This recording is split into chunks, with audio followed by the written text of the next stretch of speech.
우리는 오늘부터 요셉에 관한 이야기를 살펴볼 것입니다.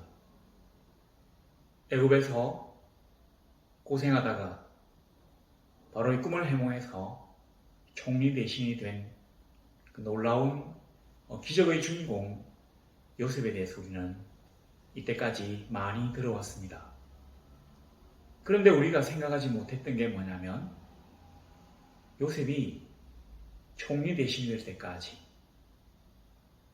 그러니까 형들의 협잡에 노예로 팔려서 17살부터 30살까지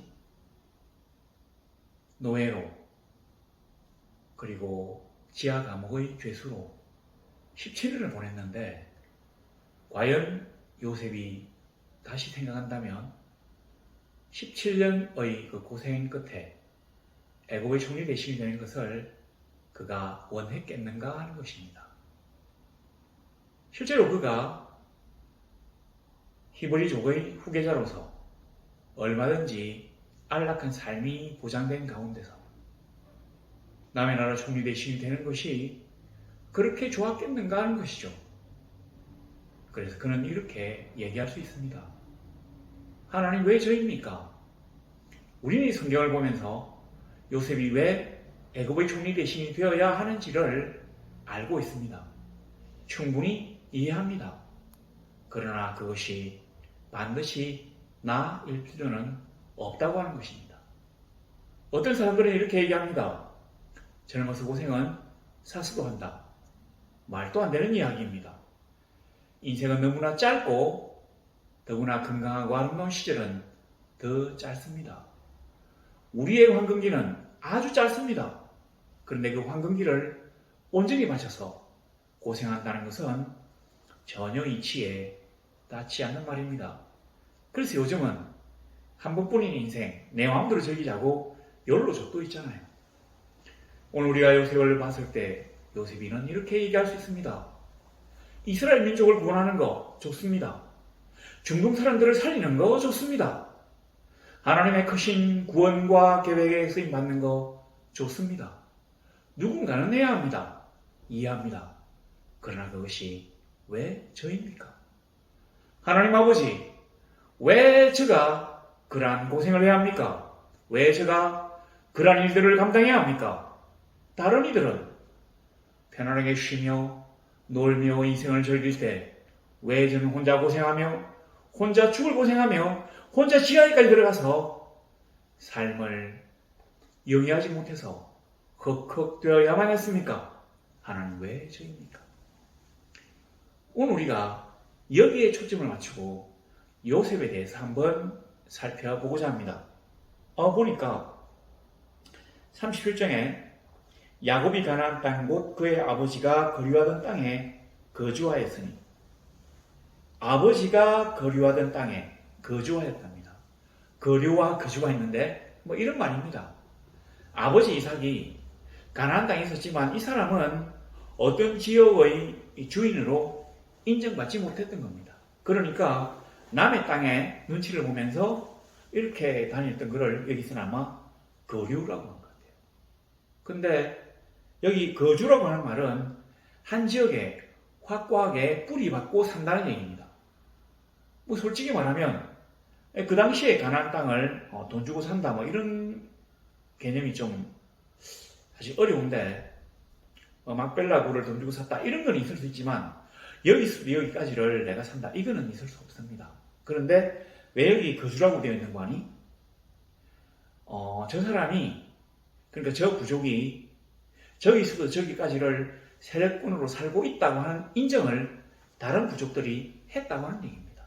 그러니까 히브리 부족이 이제 아브라함과 이삭과 야곱의 3대째에 와서는 아주 가나안 땅에서 유명하고 강력한 부족으로 자리를 잡았다는 얘기로 볼 수 있습니다. 그래서 왜 저입니까? 먹고 사는데 전혀 시장이 없어요. 그런데 부족장으로 있어도 되는데 아니 남의 나라 총리 대신 왕도 아니고 총리 대신입니다. 총리 대신은 아무리 잘해도 왕이 아니에요. 왕의 한마디에 왕의 그 총애가 끊어지자마자 그 자리에서 잘릴 수 있습니다. 이런 자리를 위해서 13년을 고생한다고요? 절대로 굉장한 일이 아닙니다. 오히려 대부분의 사람들은 그런 고생 끝에 그런 자리에 가는 것을 원하지 않을 수도 있습니다. 자, 그런데 이 성경 37장 2절에 보면 야곱의 족보는 이러하니라 는 말로 시작합니다. 야곱의 족보는 이러하니라 했으면 그 큰아들은 누구고 르우벤이죠. 둘째 아들은 누구고 셋째 아들은 누구고 넷째 아들은 유다입니다. 이런 식으로 얘기를 쭉 할 수 있는데 아니에요. 여기 보시면 야곱의 족보는 이러하니라 해놓고는 요셉이 17세의 소년으로서 그 형들과 함께 양을 칠 때, 그러니까 성경의 어떤 그 주 포인트가 뭐냐고 하면 이제부터 이 성경 본문의 주인공은 야곱이 아니라 요셉이다 이 말입니다. 요셉이 몇 살에 태어나고 이런 얘기는 안 적어놨지만 요셉이 17세 될 때부터 요셉의 이야기가 시작됩니다. 근데 보세요. 야곱의 족보는 이러하니라 해놓고 요셉 얘기가 탁 나옵니다. 무슨 말이겠습니까? 야곱은 우리가 이제 성경에서 막 부르는 이름이지만 하나님은 야곱에게 다시는 야곱이라 하지 말고 이스라엘이라 하리라고 하셨습니다. 이스라엘, 너 이름을 이스라엘이라 해라. 야곱이라는 이름은 거짓말쟁이, 사기꾼 이런 뜻이 있거든요. 그러니까 너 이름이 뭐냐 이러면 거짓말쟁이인데요. 이게 바로 야곱인데요. 이 말입니다. 그래서 하나님이 이스라엘이라 해라. 그러니까 이 말은 이스라엘이라고 하는 민족이 형성된 것이 바로 이 야곱의 때부터이지만 실제로는 요셉으로 인해서 실질적으로 이스라엘 민족이 확립되었다는 얘기를 하고 싶어하는 것입니다. 그러니까 어떤 이 하나님의 그 구속사적 측면에서 보면 요셉의 역할이 굉장히 중요한 것이죠. 우리가 지금 생각하는 아브라함 같은 어떤 역할이 요셉에게 주어졌다고 보면 됩니다. 자, 그런데 여기 보시면 형들과 함께 양을 칠 때 빌하와 실바의 아들들과 더불어 함께 있었더니 야곱에게는 아내가 4명이 있습니다. 2명의 아내와 2명의 처. 일단 4명의 아내가 있는데 레아와 라헬이죠. 근데 이 레아와 라헬, 빌하와 실바 이렇게 4명이 있는데 이 레아는 눈이 아주 예뻐요. 근데 라헬은 전부 다 예뻐요. 그래서 아마 야곱이가 라헬, 두 번째 부인 라헬을 너무 사랑했던 것 같아요. 첫사랑이죠, 첫사랑. 근데 이 라헬이 아이를 둘이만 낳고, 그러니까 베냐민을 낳다가 죽습니다. 베냐민이 바로 이 요셉의 동생인데, 낳다가 죽어요. 근데 레아는 아이를 6명을 낳습니다. 그러니까 이스라엘 아들들 12명, 12지파 가운데서 6명이 레아의 아들들이에요.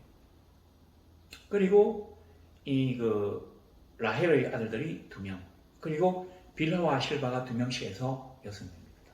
그러니까 이 자매가, 레아와 라헬이 자매인데 이 자매가 아마 사이가 진짜 안 좋았던 것 같아요. 남편의 사랑 때문에.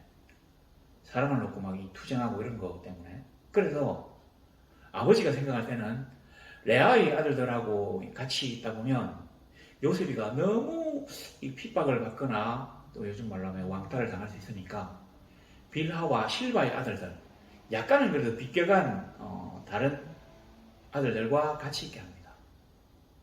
아버지로서는 굉장한 배려의 인생입니다. 그랬는데 보니까 그러면 빌하와 실바의 아들들하고 사이좋게 지내야 되는데 보니까 그가 그들의 잘못을 아버지에게 말하더라. 그래서 이유가 있다는 얘기입니다. 그가 그들의 잘못을 아버지에게 말하더라. 자, 우리 식으로 얘기하면 이게 고자일적이라는 얘기인데 다른 식으로 본다면 실질적으로 이 요셉이가 정의감이 넘쳐흘렸다고도 볼 수 있습니다. 다른 사람 같으면 그냥 그 정도는 있을 수 있지. 자, 가령 이런 걸 한번 생각해 보세요. 양을 치는 게 쉬운 일이 아니에요. 그리고 이게 낭만적이지도 않습니다. 우리가 주로 이제 양을 치는 이 초원을 딱 보면 이게 대부분 유럽에 있는 초원입니다. 그래서 좀 그럴듯하게 새파란 초원에 하얀 양들이 가니까 뭔가 좀 그럴듯해 보이지만 실제로 이 동네에서는 그렇지 않습니다. 비가 오지 않아가지고 아주 땅이 척박해요. 그리고 초지가 드문드문 있는데 이 양은 사실 양들이 아주 좀 그 위에 풀만 잎사귀만 이렇게 먹는 게 아니라 나무 뿌리까지 다 막 뽑아 먹는데요. 그래서 이 양을 그대로 두면 그 지역이 황폐해서 사막이 됩니다. 그러니까 이 그 먼지가 분하고 그리고 이 짐승 냄새 막 나죠. 그러니까 뭐 파리라든지 이렇게 막 날아다니고 친절히 힘들어요. 근데 또 밤에도 이 잘 수 없는 게 왜냐면 이 들판에서 양을 치니까 그 들판 주변에 그 뭡니까 그 자칼 같은 거 이런 거 요구들은 조금 세고 뭐 이런 어떤 이 맹수들 뭐 여기 보면 뭐 사자도 있고 곰도 있고 뭐 막 있는 모양인데 그거는 뭐 이 형제들이 어떻게 할 수도 없겠고 여하튼 이런 것들이 주변을 빙빙 돌아요. 왜냐면 양을 갖다가 탁 잡아먹어요. 그러니까 가다가 혹시라도 얘가 뭐 이렇게 이제 이탈하게 되면 번개처럼 와서 탁 쳐서 가요. 그러니까 밤에도 지켜야 됩니다. 쉴 틈이 없어요. 그러니까 뭐 가다가 그 병에 걸려가 죽는다든지 아니면 뭐 어디 이렇게 뭐 길에서 절벽 같은 데 떨어져가지고 뭐 상해가지고 죽을 때 되는 뭐 이런 양 한 마리를 갖다가 잡아먹고 뭐 술 한잔하고 이런 거는 얼마든지 우리가 이해할 수 있는 일입니다. 그런데 요셉의 눈으로 봐서는 이게 안 되는 거예요. 그 네 양이냐? 아닌데 왜 아버지 양인데 왜 네가 먹어? 이런 식으로. 그리고 아니 양들이 지금 저기 있는데 양들을 지금 지키고 이래야지. 저쪽에 지금 보면 이 맹수리 놀릴 수도 있는데 여기들 앉아가지고 캠프파이어 하면 어떡해? 이제 이런 식으로 얘기를 하는 거죠. 성경에 나와 있지 않은데 뭐 그런 얘기입니다. 자, 이런 식으로 얘기하니까 형들이 좋아하겠습니까? 싫어하죠, 당연히. 자, 그랬는데 3절 보세요. 노년에 얻은 아들이므로 여러 아들들보다 그를 더 사랑함으로 그를 위하여 채색옷을 지었다. 채색옷을 지었다고 하는 것은 이게 보통 일이 아닙니다. 채색옷이라고 해서 우리는 이게 막 색색깔 있는 색동옷이라고 생각하는데 그거 아니에요. 이 채색옷이라고 이름을 했지만 실제로 이 옷은 아주 굉장한 옷입니다. 그러니까 이 자줏빛 이 옷에다가 이 소매와 여기 깃에다가 금실로 이렇게 쫙 아로새긴 그런 옷이에요. 그리고 이게 길어요. 치렁치렁해요. 그래서 이 옷 입고는 일이 안 됩니다. 이 뭐 저지 걸리니까. 그럼 이 옷을 누가 입느냐면 왕과 태자, 다음번에 왕이 될 태자. 부족이니까 족장과 족장의 후계자만 입어요. 요셉이가 이런 옷을 입고 있다는 말은 뭐냐면 그가 후계자라고 하는 얘기입니다. 뭐 너무 그를 사랑했기 때문에 채색옷을 지어 입혔다. 진짜로 그럴 수도 있긴 있지만 어떤 질서를 생각한다면 절대로 그럴 리가 없습니다.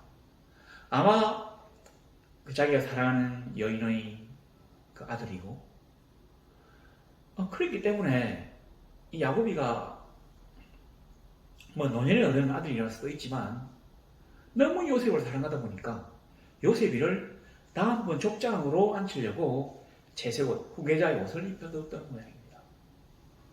실제로 보면 그 옛날에 성경에도 보면 그 좀 약간 문제가 있는 아들을 갖다가 후계자로 세우는 경우가 많아요. 솔로몬 같은 경우에 뭐 정식 아내도 아니고 남의 그 아내를 빼들어가지고 하다 보니까 뭐 이래가지고 미안해가지고 솔로몬을 갖다가 왕시키는 뭐 이런 거하고 비슷한 겁니다. 라헬 자기가 진짜 사랑했던 이 여자가 동생 베냐민을 갖다가 죽었어요. 그러니까 너무 사랑했던 여자의 아들이니까 얼마나 사랑을 했겠습니까? 근데 또 이 정의감이 아주 넘치잖아요. 그러니까 다음번 족장이면 참 좋겠다 싶어서 아마 채색옷을 입힌 것 같습니다. 우리는 그렇게 생각합시다. 하니까 4절에 그 형들이 아버지가 형들보다 그를 더 사랑하는 보고 그를 미워하여 그에게 편안하게 말할 수가 없었더라. 지금 우리나라하고, 그러니까 우리나라의 이 관념하고 이스라엘 당시의 관념하고는 비슷합니다. 뭐냐면 이 장유 요소가 아주 엄격해요. 어른, 형, 뭐 이런 거를 아주 중시합니다. 그런데 요셉이가 그 12명 중에서 11번째거든요. 베냐민이 12번째. 이때는 아마 베냐민이 너무 어려가지고 여기서 빠진 모양입니다. 그러니까 이제 뛰어다니는 아이들 중에서, 아이들이라고 자식들 중에서는 맨 막내입니다. 근데 이 막내를 후계자를 딱 삼았어요. 형들이 막 싫어할 만합니다. 자, 그런데 실제로 이 형들을 시킨 이러한 조치가 아주 좀 말이 안 되는 얘기는 아닙니다. 우리가 성경 얘기하면서 이런 얘기하면 좀 곤란한데, 사실은 그 르우벤, 이 12아들의 장남인 르우벤이 조금 좀 불륜을 저질렀어요. 폐륜이라고도 되고, 그러니까 장남의 자격에서 박탈이 됩니다.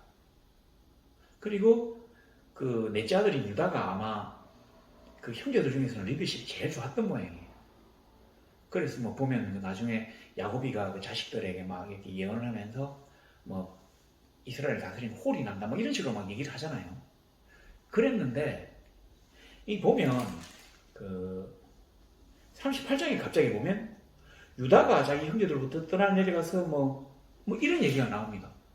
여기도 보면 아주 그 좀 말하기 곤란한 그 좀 폐륜 같은 그런 얘기 나옵니다. 그러니까 성경에서 왜 이런 얘기를 썼느냐 하면, 이스라엘이라고 하는 나라가 만들어질 때 이스라엘에 12아들이 있었지만, 그래서 뭐 첫째 아들도 장남이고 넷째 아들은 리더십, 그리고 나중에 유다와 그 에브라임 지파가 각각 유명해집니다. 주는데 유다가 처음에 왕이 되잖아요. 그 다윗이 왕이 이 유다 지파거든요. 그랬는데 왜 유다 지파가 아니냐, 이 얘기를 하고 싶었던 것 같습니다. 그래서 요셉이를 야곱이가 후계자로 삼은 게 결코 이상한 게 아니다, 잘못된 처사가 아니다, 이 얘기를 하는 겁니다. 뭐 말은 그런데 우리는 충분히 이해할 수 있는데 요셉의 형들은 아버지의 조처를 이해하지 못합니다. 우리는 이게 어떤 집안의 아들이라고 생각하는 개념으로 생각하면 도대체 왜 이런가 싶지만, 이거를 거대한 부족의 족장이라고 생각해 보세요. 권력은 부자 간에도 나눌 수 없다고 하는 얘기가 많이 있습니다. 그 우리나라도 보면 그 이성계 아들들이 서로 막 죽이잖아요. 왕되고 싶어가지고. 그 이성계가 삐껴가지고 막 함흥에 가서 함흥차서도 나오고. 그리고 영조와 정조 얘기도 있습니다. 영조가 자기 아들을 막 죽이잖아요. 그거 진짜 안 좋은 얘기죠. 하여튼 뭐 이런 걸 한번 생각해 보시면 얼마나 그 형들이 족장의 자리를 차지하고 싶었는지를 알 수 있습니다. 그러니까 당연히 사절 끝에 편안하게 말할 수 없었더라. 이 말은 한마디로 말해서 인사도 안 했다는 얘기입니다. 샬롬이라는 얘기거든요. 이렇게 사람들 만나면 이스라엘 사람들은 샬롬이라고 해요. 중동 지역 사람들은 서로 만나면 뭐라고 합니다. 무슨 말인지 모르겠지만 우리는 사실 사람들 만나면 아무 말도 안 하고 그냥 보고 지나가잖아요. 그런데 이런 지역에서는 아무 말도 안 하고 그냥 지나가면 문제가 많이 생깁니다. 상대방 겁을 내거든요. 제가 옛날에 그 미국에서 아침에 이제 학교 가려고 이렇게 길을 쭉 따라 걸어가면 한 번도 그 전에 얼굴을 마주치지 못했던 사람이라도 이렇게 둘이 딱 마주보면 바로 굿모닝이라고 합니다. 근데 그냥 굿모닝이 아니에요. 굿모닝 이게 아닙니다. 굿모닝 이렇게 아주 즐겁게 딱 이렇게 안 하면 무서워요. 이거 있잖아요, 이거. 그런데 한 번도 안 본 사람들도 지나가면 샬롬이라고 하는 게 이 지역 사람들의 특징인데, 평안하냐? 이건 평안을 빈다. 이런 건데 형제들끼리도 인사도 안 했다는 얘기입니다. 너무너무 미워했던 모양이에요. 대개 이런 식으로 보면 끝이 안 좋습니다. 뭐 이렇게 한다든지 뭐 이런 일이 벌어져요. 자, 그런데 이제 이런 상황에서 5절에 보니까 요셉이 꿈을 꾸었답니다. 근데 이 꿈 때문에 형들이 자기를 더 미워했대요. 6절에 보면 요셉이 그들에게 이르되 청하건대 내가 꾼 꿈을 들으시오. 우리가 이 요셉을 딱 보면 요셉이가 굉장히 그 하나님 앞에 그 참 올바른 사람일 수는 있는데 처음부터 멋진 사람은 아니었던 것 같습니다. 우리는 그 성경의 주인공들을 보면 어떤 그 흠이 없고 굉장히 뛰어난 사람이라고 생각할 수가 있거든요. 이거는 오류입니다. 오해죠. 착각입니다. 다윗도 보면 잘못된 일을 많이 저지릅니다. 요셉이가 보면 여기 철이 없는 일을 많이 하잖아요. 아까 그거 보면 그 형들, 그러니까 아버지가 이제 이쪽 팀하고 같이 하면 안 되니까 여기를 보내놨는데 여기가 소위 잘못된 걸 아버지에게 얘기해가지고 사이가 안 좋아졌다고 했잖아요. 자, 그런데 여기서는 또 뭐라고 합니까? 인사도 지금 안 할 정도로 미워해요. 그런데 요셉이가 꿈을 꾼데 너무 이 꿈이 좋았습니다. 그러면 자기 혼자 그 꿈을 갖다가 막 갖고 있든지 아니면 자기 아버지에게 얘기하는 정도? 뭐 이랬으면 모르겠는데 너무 이 꿈이 신기하니까 형들에게 가가지고 청컨대 내가 꾼 꿈을 들으시오 이 말입니다. 그러니까 가서 내가 꿈을 꿨는데 제발 좀 들어보세요. 아니 그 꿈이 이런 식이에요. 들어보세요. 이 누구요? 아니 제 꿈을 좀 들어보세요. 너무 근데 그 꿈 내용이 어떻습니까? 내가 너희들이 왕이 된다는 꿈이잖아요. 내 단이 일어서고 너희들이 타는 내 단을 향해서 절을 하더라. 이 얘기를 이 형들이 듣고 싶겠습니까?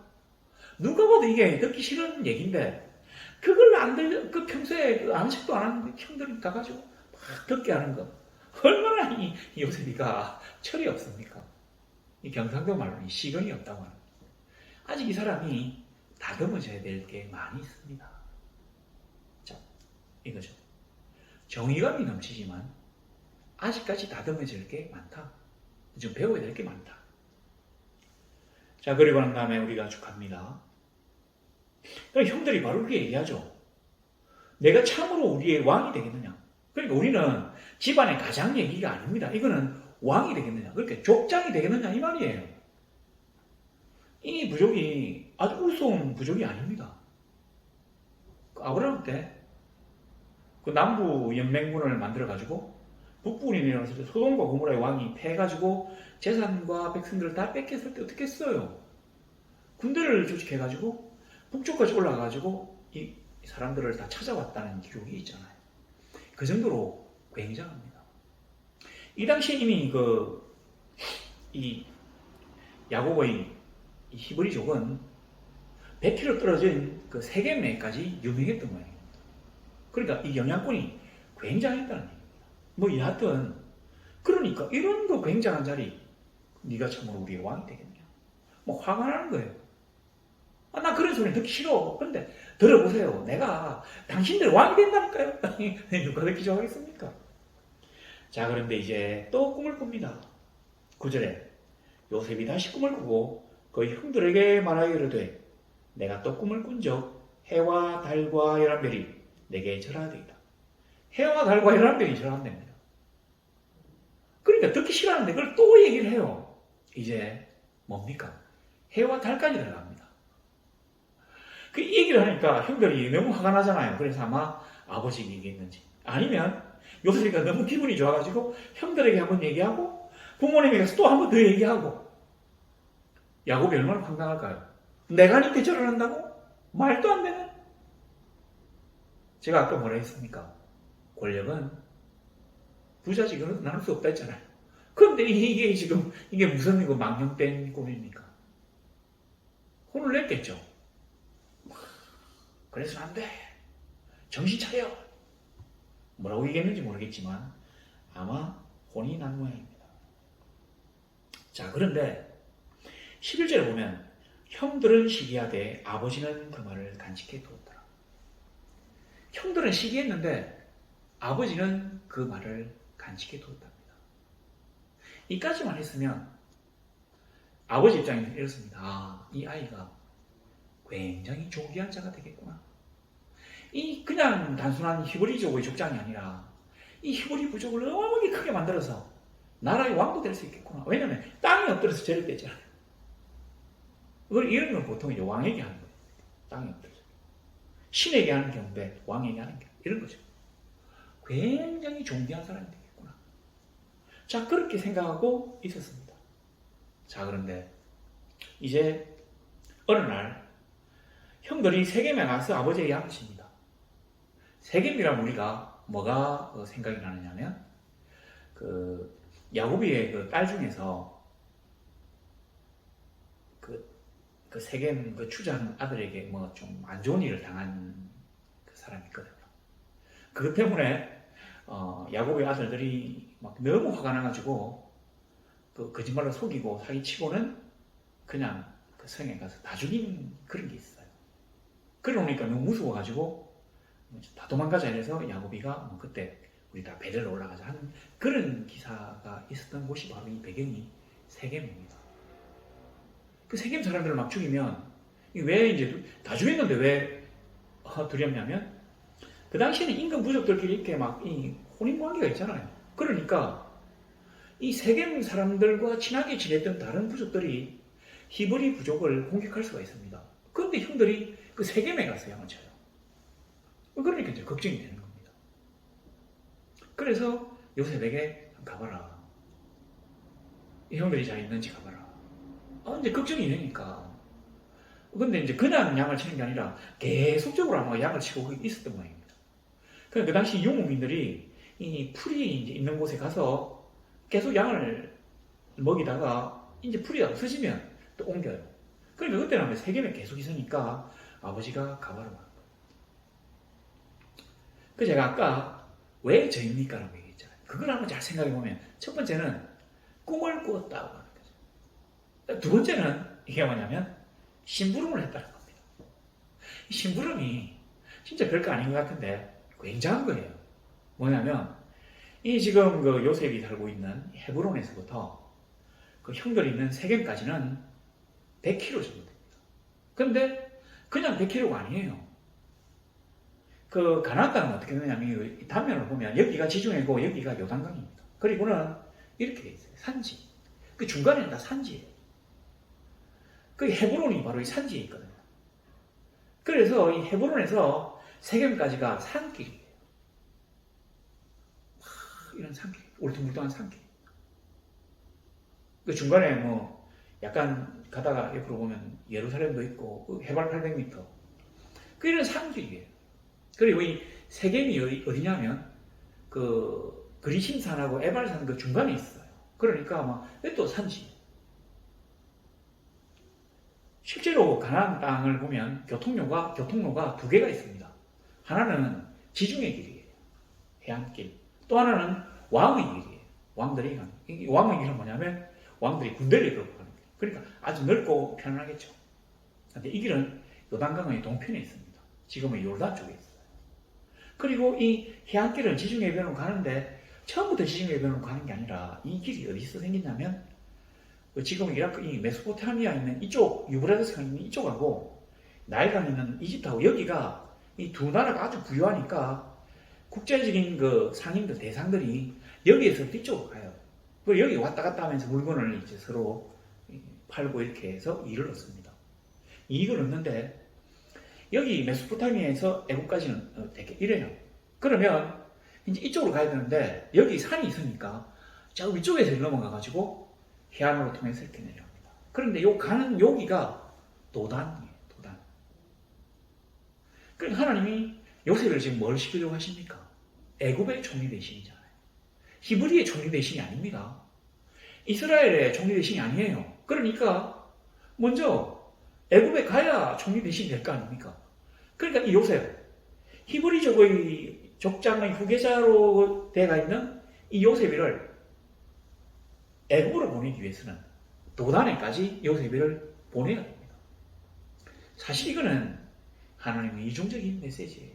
너가 아버지의 명령에 순종하느냐? 다시 말해서 하나님의 법을 지키느냐? 네 아버지에게 순종하라 했으니까 100km예요. 그리고 형들하고 사이가 안 좋다 했잖아요. 인사도 안 한다 했잖아요. 그런데 요셉이고 네가 가라고 하니까 얼마나 가기가 참 어려웠겠습니까? 근데 요셉이가 굉장해요. 13절에 보면 아버지에게 대답하되 내가 그리하겠나이다. 우리는 이제 이런 말로 간단히 넘어갈 수 있지만 여기에 원문을 보면 아버지 제가 여기 있습니다. 저를 시키세요. 제가 얼마든지 할 수 있습니다. 이런 뜻입니다. 그러니까 가기 싫은데 내 말고 다른 사람 가면 안 돼요.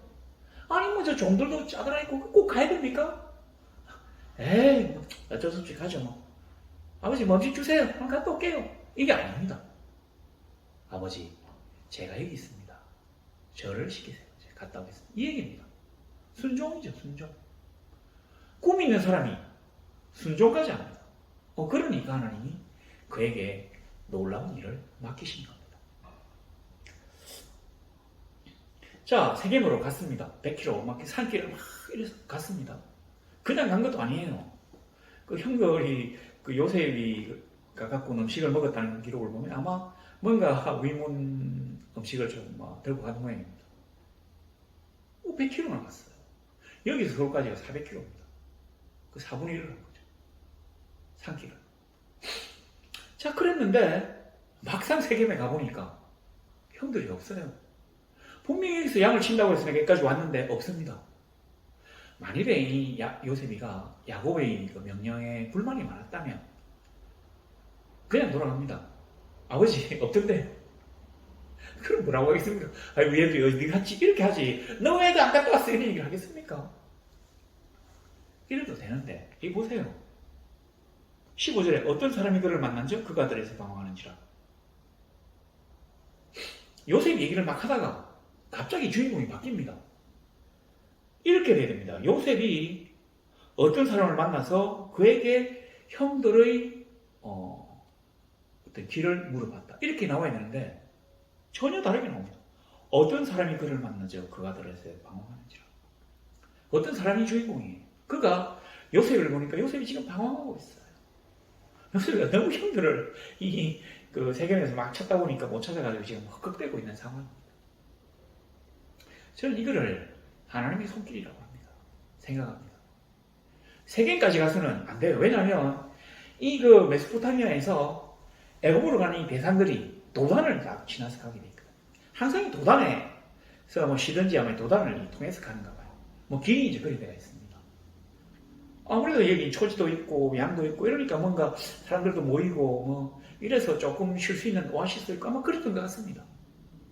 도단까지 가야 되는데 세겜을 가서 못 가는 거죠, 여기까지. 그러니까 유다 지파, 그 다음에 에브라임 지파, 또 베냐민 지파, 그 위에 쭉 올라가면 이제 므낫세 지파가 있어요. 아주 멉니다. 근데 이 세겜에서 도단까지 더 가야 되니까 하나님의 일꾼인 누구를 통해 가지고 더 가게 하는 거예요. 자, 우리는 어떨까요? 내가 끝까지 또 가야 돼. 진짜. 이게 아니라 가는 겁니다. 도단까지 가야 도단을 향해서 오고 있는 그 국제적인 대상들, 아마 인신매매를 하던 사람들이었던 모양인데 이 사람들을 만나가지고 미디안에 있는 상인들, 이런 사람들을 만나가지고 애국으로 갈 수 있거든요. 자, 오늘 우리가 요 말로 끝을 냅시다. 아주 이제 앞으로 한 3번에서 4번 정도 더 할 생각인데 37장 19절에 보니까 요셉이가 이제 오고 있으니까 이걸 보고 형들이 뭐라고 합니까?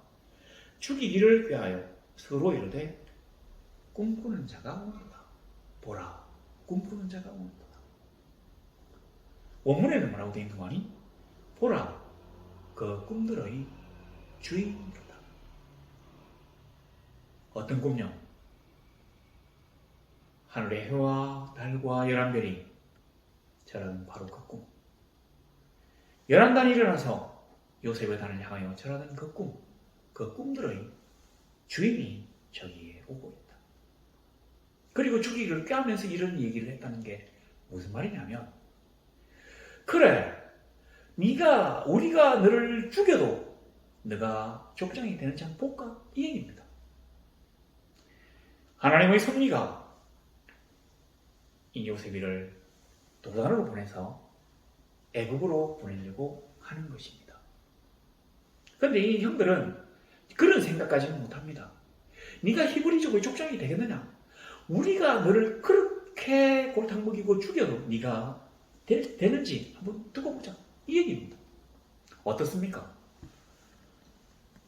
우리가 하나님을 향한 꿈, 하나님이 우리에게 주신 꿈을 가지고 살아간다면 이 삶들이 다릅니다. 생활하는 자체가 달라요. 남들은 막 살아도 우리는 그렇게 살 수 없습니다. 왜냐하면 하나님이 나로 하여금 놀라운 꿈을 주셨기 때문에, 나는 그 꿈이 이루어질 것을 내가 믿기 때문에 그냥 막 살 수가 없습니다. 그리고 그렇다고 해도 나는 겸손하며 나는 순종합니다. 우리 성도들의 어떤 그 삶으로 이거를 한번 접목시킨다면, 내가 하나님 앞에서 하나님이 주신 꿈을 가지고 이 땅을 바로 살아가면서 성도로서 하나님이 주신 명령과 규례를 제대로 지킨다는 것, 바로 이 두 가지 때문에 하나님이 요셉에게 놀라운 일을 맡기신 것입니다. 물론 꼭 우리가 그런 일을 하고자 하지 않을 수도 있습니다. 너무 힘들어요, 하나님. 난 그걸 못하겠어요. 자, 그럴 수도 있는데, 우리 하나님은 정말 굉장하신 분인데 가장 사랑하시는 자를 뽑아가지고 하나님의 일을 시키십니다. 그냥 막 시키는 게 아니에요.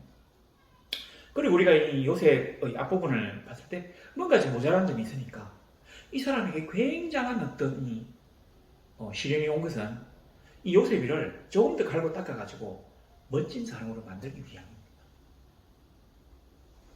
다음에도 제가 한번 여기에 대해서는 말씀드릴 게 있을 텐데, 이 두 가지 때문에 하나님이 요셉을 불러서 사용하시는 것입니다. 이스라엘이라고 하는 나라를 만들 때 누구를 중심으로 해서 하나님이 이스라엘 나라를 만들 것인가? 육신의 장자 르우벤, 왕족으로 처음에 나왔던 베냐민, 두 번째로 나왔던 유다. 유다는 아마 굉장히 이 당시에도 형제들 사이에 리더십이 있었던 모양입니다. 그런 사람들 다 아니고 11번째 아들, 실제로는 여기에서 맨 막내인, 그렇지만 하나님에 대한 순수함과 하나님의 명령, 아버지의 명령에 대한 전적인 순종을 보인 이 요셉을 하나님이 들어서 사용하시는 것입니다. 왜 하나님 저입니까? 그럴 때 하나님은, 얘야, 너는 꿈이 있는 사람이잖아. 그래서 내가 너를 선택했단다. 하나님 왜 저입니까? 얘야, 너는 내가 너에게 명령한 법칙을 잘 지켰잖아. 그래서 내가 너를 선택했단다. 오늘 우리는 어때야 합니까? 하나님의 성도로서, 하나님의 나라 시민으로 우리는 어떤 삶을 살아야 합니까? 우리의 삶이 비록 어렵다고 할지라도 우리는 하나님이 결단 고리를 그대로 두시지 않으실 것임을 믿습니다. 왜냐하면 하나님이 나를 사랑하심을 내가 믿기 때문입니다. 그래서 난 하나님에 대한 소망을 가집니다. 난 하나님을 믿습니다. 믿음이지요. 그리고 난 하나님을 사랑합니다. 그도 역시 나를 사랑하십니다. 사랑합니다. 우리의 삶은 이래야 합니다. 우리의 삶이 어떠하든지 하나님이 우리를 사랑하신다고 하는 데 대한 굳건한 믿음과 나를 결단코 이대로 두시지 않고 반드시 나를 들어서셔서 놀라운 일들을 하실 것이라고 하는 소망을 가지고 하나님에 대한 사랑, 하나님의 명령을 지키려고 하는 이웃에 대한 사랑을 가지고 하나님의 손을 잡고 나아가는 그런 멋진 성도가 되시기를 우리 주 예수 그리스도 이름으로 축원합니다.